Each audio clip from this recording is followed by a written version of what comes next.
I'm joined by psychologist Ian Wallace, who's going to talk to us about parenting boys. Thank you for joining us again. Great to be in.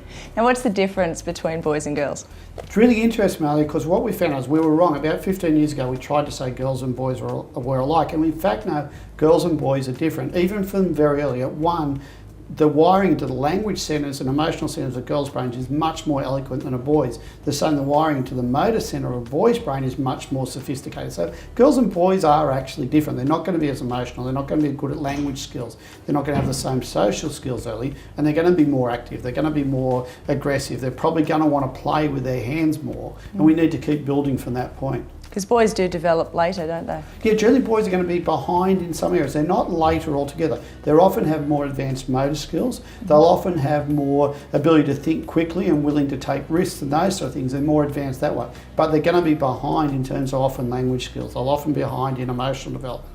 Their social skills are often not as advanced as the girls are. Okay, so what's the difference in parenting boys to parenting girls?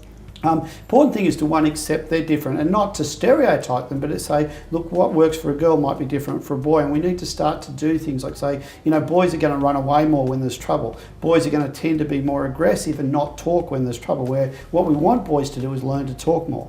When they're in trouble, boys are more likely to be aggressive, but not effective. And we want to teach boys, how do you let out your aggression in an appropriate way rather than screaming and yelling and being hostile to people. So what parenting techniques can people use in order to draw that out of the boys?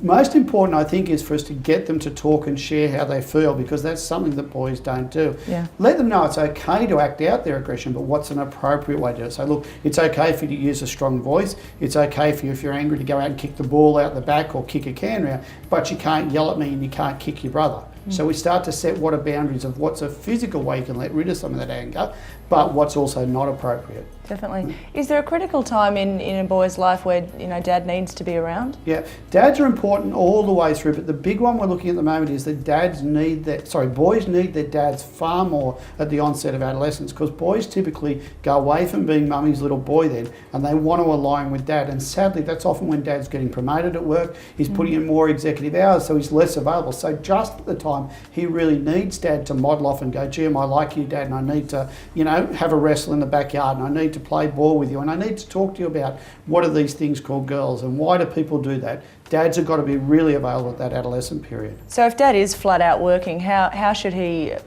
divide his time so that he can be there for the child? Should they have allocated time every week? Or? Yeah, it's really important. It's not catch up on the weekend time. It's just a little bit every day that, maybe he can be home 1 or 2 afternoons a little bit earlier, or him and his son can, have breakfast together, and maybe dad drives him on the way to school so he goes in later to work at least one morning a week, when they can just have a bit of father and son time just to talk about how they feel and what they're doing.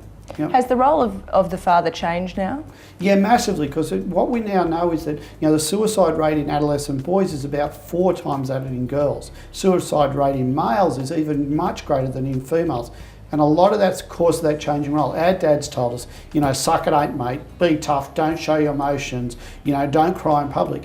But that's what boys don't do. And what dads need to do now is really say, it's okay to show your emotions. I want you to talk about how you feel. It's okay to share things that girls do so much better. And that's why their depression rates are lower, their suicide rates. So dads have got to learn something they weren't taught as kids, is how do you get your kid to talk about stuff? How do you share emotions? How do you say you're struggling? And self-disclosure is a big part of that. I talked to my son about, gee, I messed up, or I felt really sad about that, or, I got emotional when that happened. So it's kind of saying, it's okay to talk about emotions. It's okay to share how we feel and find a solution out of that. Definitely. Can mum do this as well? It's obviously got more impact coming from dad because kids can see themselves, is that right? Yeah, unfortunately it's more a dad's role. Mum can do a lot of it and say it's okay for boys to show emotions, but particularly if your son's at a boys' school, there's still a lot of that. Boys don't show it, you've got to be tough, and men say, come on mate, pick yourself up in the rugby field, or pick yourself up on the AFL field, and there's that kind of dad's push that, we're not taking that girl stuff, let's be tough. So it's really a dad's role to say,